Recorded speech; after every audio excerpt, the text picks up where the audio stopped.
Rencana pelaksanaan pembelajaran RPP Kurikulum 2013. Tema 1 Interaksi Sosial. Subtema 1 Pembelajaran K1. Halo, assalamualaikum adik-adik. Bagaimana kabarnya hari ini? Alhamdulillah sehat ya. Baik adik-adik, walaupun proses belajar kita melalui daring, tapi kita harus tetap semangat belajar, karena belajar itu penting bagi kita untuk bekal masa depan kita nanti. Baik adik-adik, sebelum kita mulai pelajaran kita pada hari ini, langkah baiknya kita berdoa bersama sesuai keyakinan dan kepercayaan kita masing-masing. Doa dimulai. Selesai. Baik adik-adik, kakak akan memberikan sedikit permainan sebelum kita memulai pelajaran kita pada hari ini. Bukan permainan sih, ibarat kayak bisa disebut kayak semangat pagi begitu. Ibu memberikan contohnya seperti ini. Tepuk semangat ya. Contohnya seperti ini. Tepuk semangat. Semangat. Oke? Ibu sudah memberikan contoh. Jadi kita kepada adik-adik, ibu bisa kan contohi ibu seperti tadi adik-adik? Baik, kalau bisa praktekkan sekarang. Tepuk semangat. Semangat, pintar. Beraplaus untuk semua. Baik adik-adik, masih semangat kan untuk pagi ini? Baik, kita mulai pelajarannya ya. Hari ini kita akan belajar mengenai interaksi sosial.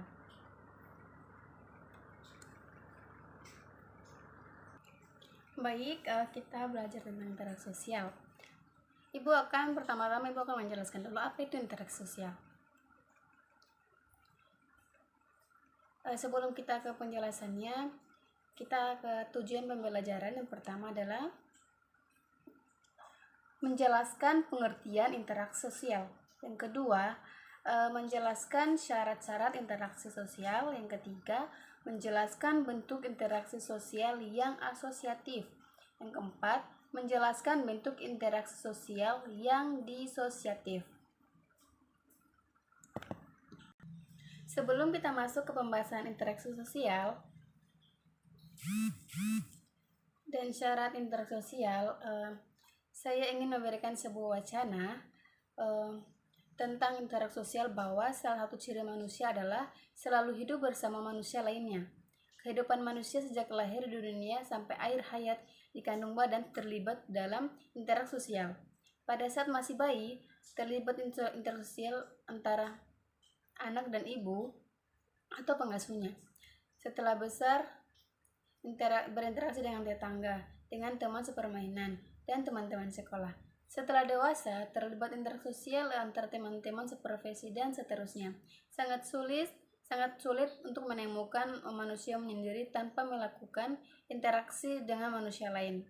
Pada dasarnya, manusia selalu ingin berkumpul pada manusia lain, selalu ingin bertemu, berbicara, atau ingin melakukan kegiatan dengan kegiatan yang lain bersama manusia.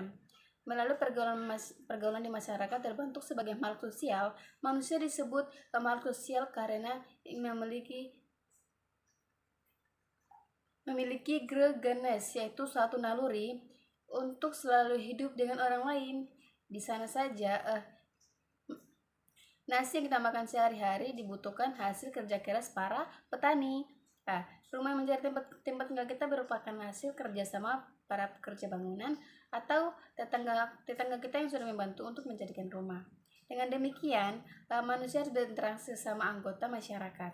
Pertemuan seseorang dengan orang lain, kemudian mereka saling berbicara, bekerja sama, dan seterusnya untuk mencapai tujuan bersama. Kegiatan itu dapat dikatakan sebagai proses interaksi sosial. Oke, sampai di sini ada yang sudah mengerti apa itu pengertian interaksi sosial? Baik, nanti ibu akan tunjukkan salah satu foto yang ibu berada di depan yang sedang menjelaskan ke peserta didik. Baik, di gambar itu ada ibu yang sedang mengajar di kelas Oke, kita lanjut. Pengertian interaksi sosial yaitu hubungan antara individu dengan individu, individu dengan kelompok, dan kelompok dengan kelompok. Sedangkan pada gambar sebelumnya, ini adalah hubungan interaksi antara hubungan timbal balik antara saya, individu, dan kelompok. Oke, jadi interaksi sosial itu punya syarat. Tanpa syarat, ini mereka tidak akan terjadi interaksi. Apakah syaratnya? Yang pertama adalah kontak sosial. Apa itu kontak sosial? Yang pertama bersentuhan, berhadapan, secara langsung atau tidak langsung. Yang kedua, komunikasi. Apa itu komunikasi? Proses penyampaian pesan dari seseorang kepada orang lain dilakukan secara langsung maupun alat bantu agar orang lain memiliki tanggapan atau memberi respon.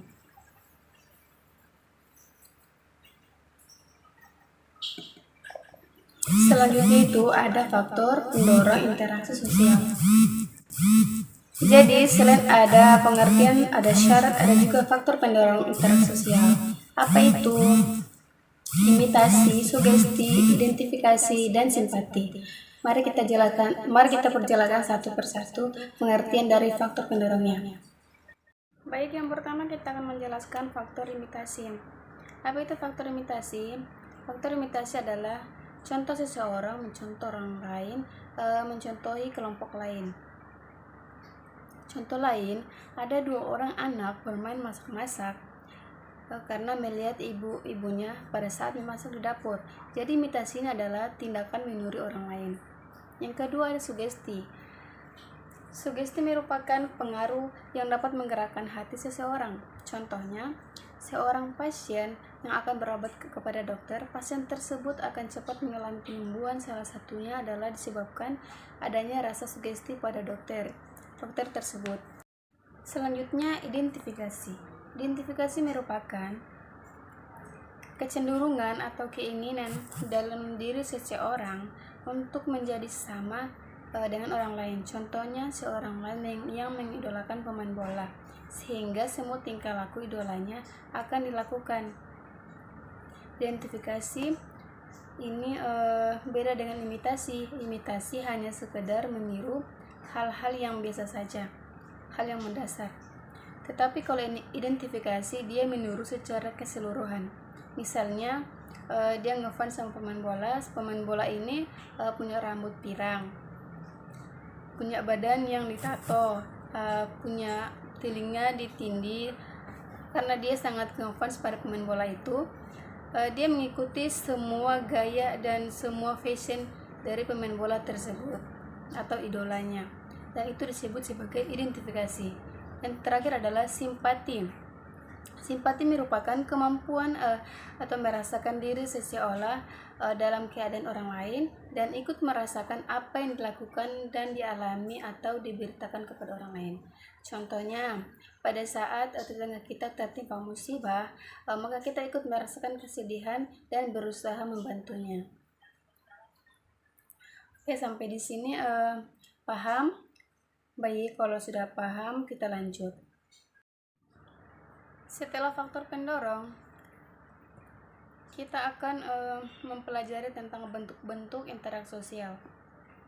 Jadi bentuk interaksi sosial itu ada 2. Yang pertama, proses asosiatif dan proses disosiatif. Proses asosiatif itu apa, Bu? Baik, proses asosiatif itu adalah proses terjadi apabila sekelompok orang melakukan interaksi sosial mengarah kepada kesatuan pandangan. Jadi dia mengarah kepada kesatuan. Apa aja itu? Yang pertama, kerjasama, akomodasi, dan asimilasi. Kerjasama di sini dimaksudkan sebagai suatu usaha bersama antara orang berorangan atau kelompok manusia untuk mencapai satu atau beberapa tujuan bersama. Contohnya gotong royong, kerja kelompok, tugas kelompok begitu. Dan akomodasi itu apa? Akomodasi menunjuk pada usaha manusia untuk menandakan suatu pertentangan, yaitu usaha-usaha untuk mencapai kestabilan. Akomodasi merupakan suatu cara untuk menyelesaikan suatu pertentangan tanpa menghancurkan pihak lawan, sehingga lawan tidak kehilangan kepribadiannya. Contoh-contoh akomodasi itu macam mana? Yang pertama ada bentuk versi, kompromi, arbitrasi, dan mediasi, konsiliasi, toleransi, dan stalemate, dan lainnya. Masih banyak lagi ya.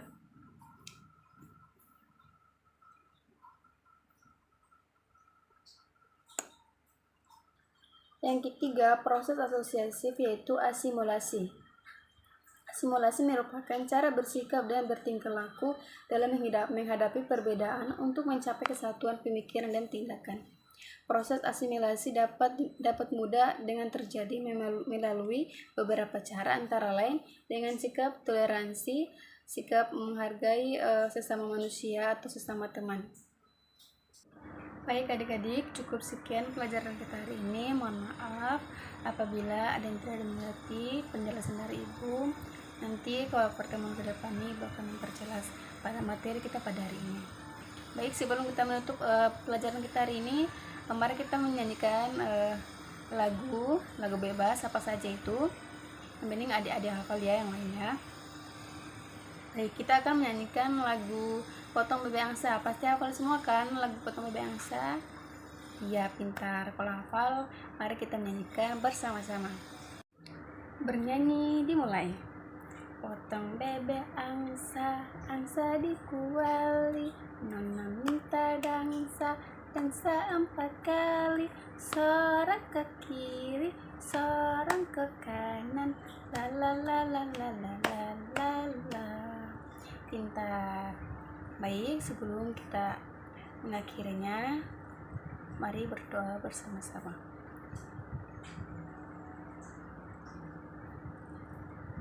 Amin.